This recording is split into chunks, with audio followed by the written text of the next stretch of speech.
और अब वक्त हो गया है भारत की बात में स्पेशल सेगमेंट का। हिंदुस्तान के कुछ हिस्सों में बादलों ने ऐसा अटैक किया है कि धरती सरेंडर करती हुई दिखाई दे रही है। कल भारत की बात में हमने आपको दिखाया था कि मध्य प्रदेश किस तरह बारिश की चोट से घायल हुआ है, और आज जल आक्रमण की तस्वीरें राजस्थान से मिल रही हैं, जहां हर तरफ आफत पसरी हुई है। लेकिन कहानी सिर्फ सैलाब तक सिमटी हुई नहीं है। सैलाब आया है, गुजर भी जाएगा, लेकिन अपने पीछे वो बर्बादी छोड़कर जा रहा है जो सिर्फ मध्य प्रदेश और राजस्थान तक नहीं रहेगी, जिसका असर कानपुर से लेकर पटना तक महसूस किया जाएगा। हजारों हेक्टेयर फसलें तबाह हो गई हैं इस बाढ़ के चलते। जरा सोचिए, जब अनाज ही तबाह होगा तो फिर हमारी थालियों में क्या आएगा और कितना आएगा।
राजस्थान के जालौर में जिस जलजले की आहट दिखाई और सुनाई दे रही है, आने वाले वक्त में उसकी गूंज मुरादाबाद से लेकर मुंगेर तक महसूस की जाएगी।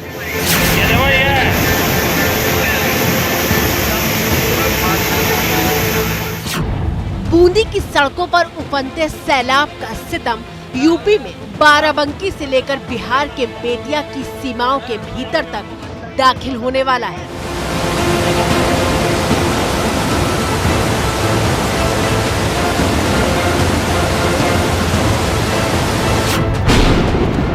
आप कहेंगे कि भला ये कैसी बात है, राजस्थान की बूंदी में आई बाढ़ का संकट भला बाराबंकी और बेतिया में क्यों पहुंचने लगा? तो जवाब यह है कि देश के एक कोने में आसमान से जो आफत बरस रही है, उसका असर सिर्फ उस हिस्से तक नहीं रहेगा। इस आफत की आंच देश के कोने कोने में महसूस की जाएगी, क्योंकि यह आफत अनाज के उत्पादन पर है।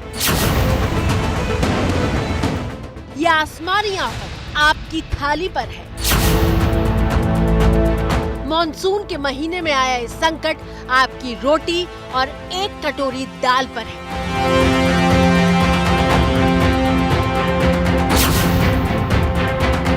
ये संकट कितना गहरा है, इसकी बात आगे विस्तार से करेंगे, लेकिन पहले जरा देख लीजिए कि बादल सिर्फ बरस नहीं रहे हैं बल्कि अटैक कर रहे हैं।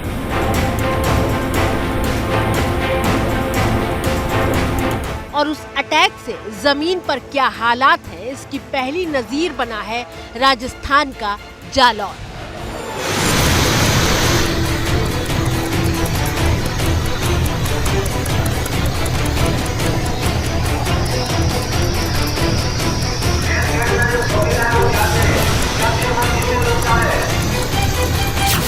पंद्रह सेकंड की इन तस्वीरों में आपने सैलाब में एक गाय को बहते हुए देखा है, जो तेज बहाव में बचने और संतुलन बनाने की कई कोशिशें करती है, लेकिन हर कोशिश नाकाम हो जाती है।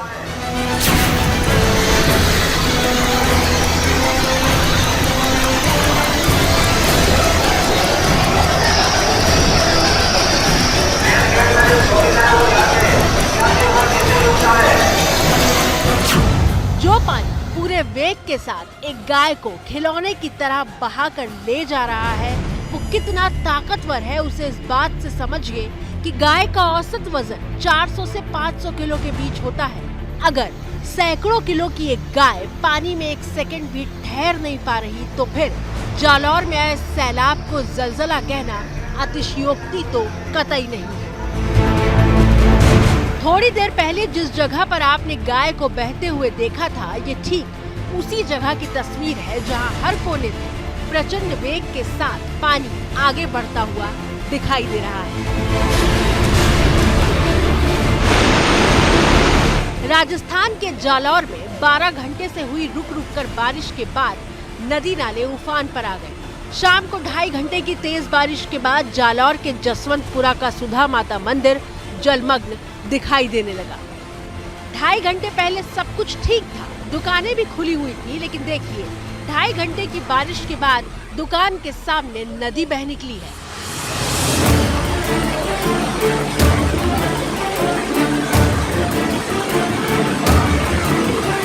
मंदिर प्रशासन लगातार लोगों से सुरक्षित रहने और पानी से दूर रहने की अपील करता रहा।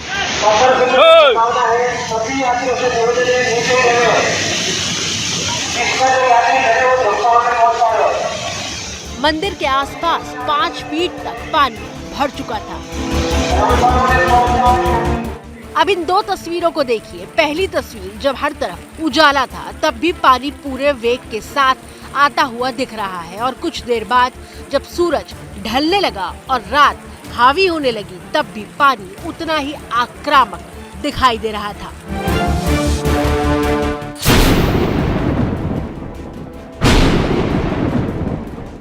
टीवी स्क्रीन पर मौजूद ये तस्वीर भी राजस्थान के जालौर की है। दिन ढल चुका है, सूरज की आखिरी किरण का उजाला बाकी रह गया है। गाड़ियों की लाइट जल चुकी है, लेकिन देखिए जिन रास्तों से ट्रकों को गुजरना था वहां तो जल प्रलय का मंजर है।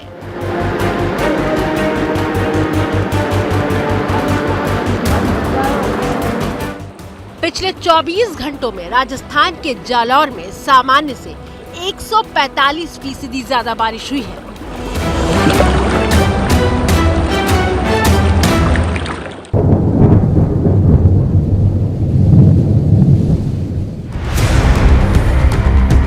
इसीलिए तो कह रहे हैं कि बादलों के अटैक के आगे जमीन का सरेंडर हो गया है।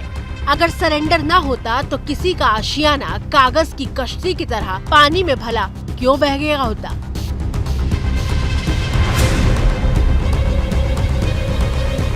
तस्वीरें राजस्थान के उदयपुर की हैं, वो उदयपुर जो झीलों का शहर है, जिसकी खूबसूरती के किस्से पूरे देश में हैं। उस शहर की तस्वीर मूसलाधार बारिश ने बदल दी।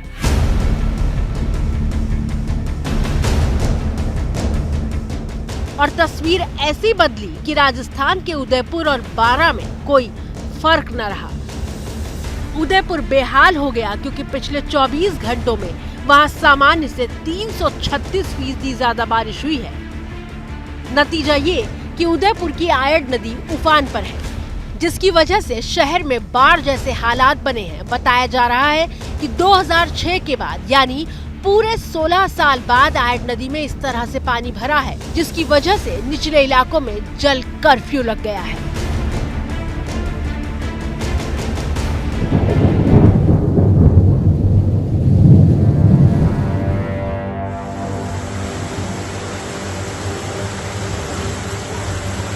तस्वीरें देखकर कौन कहेगा कि ये राजस्थान के बूंदी का रिहायशी इलाका है, जहां इमरजेंसी जैसे हालात पैदा हो गए थे। एक तरफ दुकान है और दूसरी तरफ मकान है, बीच में जल संकट का पूरा इंतजाम है।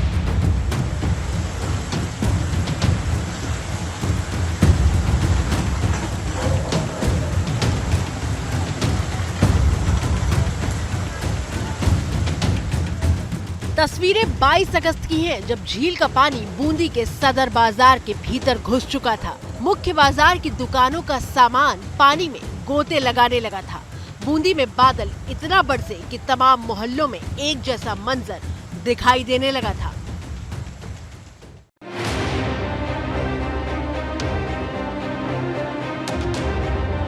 22 अगस्त से 24 अगस्त की तारीख आ गई, लेकिन बूंदी के हालात नहीं बदले। बूंदी की बदहाली दिखाने के लिए एबीपी न्यूज संवाददाता मनीष शर्मा ग्राउंड जीरो पर पहुंचे ताकि देश को बाढ़ में डूबे बूंदी की तस्वीर दिखा सके। हालात ये हैं कि भारी बारिश के बाद उफान पर आई नदियों की वजह से गांव के गांव टापू बन गए हैं। गांव टापू क्यों बने उसे समझने के लिए ये तस्वीर देखिए। राजकीय प्राथमिक विद्यालय का बोर्ड लगा हुआ है जिसका 1/3 हिस्सा डूब चुका है। ये तस्वीर बता रही है कि पूरे इलाके में कितना गहरा पानी है। बूंदी में हालात इतने बेकाबू हो चुके हैं कि जिला प्रशासन ने सेना को मदद के लिए बुलाया ताकि आधा दर्जन गांव में फंसी हुई करीब 1000 से ज्यादा की आबादी को सुरक्षित बाहर निकाला जा सके। सेना के 66 जवान बूंदी के लाखेरी पहुंचे। एसडीआरएफ और पुलिस के जवान भी जुटे और रेस्क्यू करने जा रही बोट पर एबीपी न्यूज संवाददाता मनीष शर्मा कैमरामैन गोविंद साहू के साथ सवार हुए और निकले उस गांव की तरफ जहां लोगों को बचाने के लिए बोट रवाना हुई थी। मेज और चंबल यानी मेज नदी और चंबल नदी का ये पानी है। ये वो खेत थे जिनका अब नामो निशान भी बाकी नहीं रहा है। ये खेत पूरी तरह से डूब चुके हैं। बलजीत ने बताया बुजुर्गों को, महिलाओं को, बच्चों को पहले रेस्क्यू किया जा रहा है। रेस्क्यू करने के लिए बोट को भी काफी ट्रेवल करना पड़ रहा है। काफी दूरी पर बने हुए हैं लोग। बचने के लिए ऊंची जगहों पर हैं। हम कुछ देख सकते हैं वहां आबादी इलाका है, हालांकि वो पानी से बचे हुए हैं, लेकिन लोगों ने इन्हीं जगहों पर शरण ली हुई है ताकि वो बच पाए पानी के प्रकोप से। लेकिन ये पूरा का पूरा इलाका जलमग्न हो चुका है। एक समंदर की सी मानो एहसास करा रहा है कि समंदर ही समंदर हो पानी का। और तमाम लोग SDRF, civil defence, police, army ये पूरी जी तोड़ कोशिश कर रहे हैं कि किसी भी प्रकार की जन हानि न हो और लोगों को आसानी से सुरक्षित निकाला जा सके।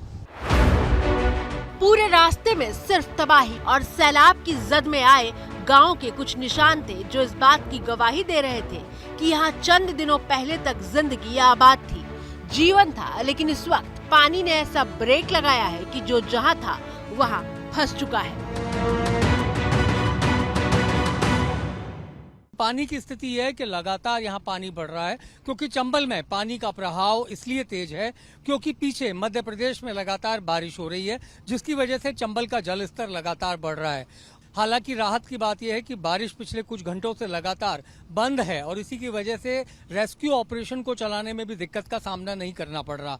लेकिन इस वक्त भी काफी गहरे बादल हैं और अगर बारिश होती है तो इसका सीधा असर रेस्क्यू ऑपरेशन पर भी पड़ता है। और चुनौती सिर्फ पानी नहीं है, चुनौती गांव वालों को समझाने की भी है क्योंकि चारों तरफ खतरा होने के बावजूद लोग गांव छोड़कर जाने को तैयार नहीं हैं। यहाँ से इस जो गांव की पॉपुलेशन है वो 150 के आसपास है। यहाँ से लगभग 25 लोग ही गए हैं।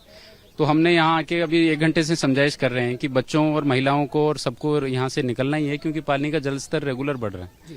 कितने लोग होंगे सर? आसपास की कितनी आबादी है जो इस पूरे पानी की वजह से अफेक्टेड है? ये लगभग 1000 के आसपास लोग हैं जिनका रेस्क्यू चल रहा है अलग अलग लोकेशंस के ऊपर। और एनडीआरएफ की 2 टीम हमने मंगाई है, वो भी पहुंचने वाली है। आर्मी का 1 कॉलम जयपुर से चल चुका है। लोगों को खून पसीने से सींची अपनी इस गृहस्थी और जानवरों की चिंता है जिसे वो किसी भी हाल में छोड़कर जाना नहीं चाहते। प्रेमलता रो क्यों रही हो? यही रहना जिंदगी भर। रो क्यों रही हो? नहीं, लेकिन अभी जान बच जाए तो बड़ी बात है ना। अपना घर छोड़ने की पीड़ा क्या होती है ये आंखों से बहते आंसू बता रहे हैं, जिसके दर्द का सिर्फ अंदाजा लगाया जा सकता है। महसूस वो ही कर सकता है जिस पर बीत रही है।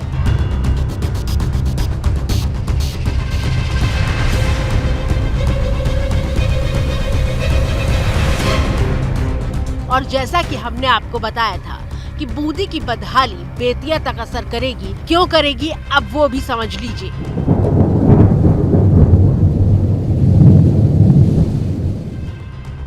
बादलों के लगातार अटैक से देश में भारी अनाज का नुकसान हो रहा है क्योंकि फसलें तबाह हो रही हैं। जून से अब तक बारिश के बाद आई बाढ़ में 5,12,528 हेक्टेयर की फसल बर्बाद हो चुकी है। अब आपके मन में सवाल होगा कि इसका मतलब क्या हुआ, तो समझिए 5,12,528 हेक्टेयर का मतलब 5,125 वर्ग किलोमीटर में लगी फसल बर्बाद हो चुकी है। और ये इलाका देश की राजधानी दिल्ली जितनी बड़ी है उससे 3.5 गुना ज्यादा है।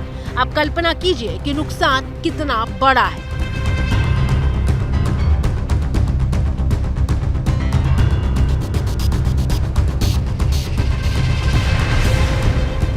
और फसलें सिर्फ ज्यादा बारिश से नहीं बर्बाद हो रही, बारिश न होने और कम बारिश से भी अनाज की पैदावार पर संकट है।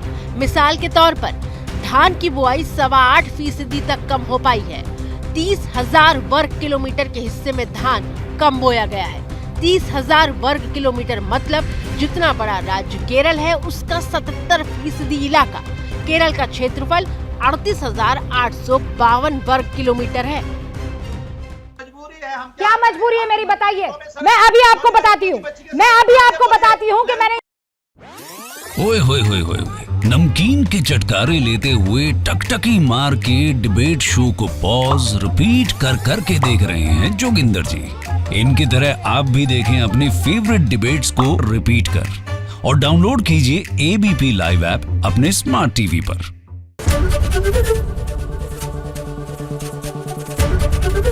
ABP न्यूज आपको रखे आगे।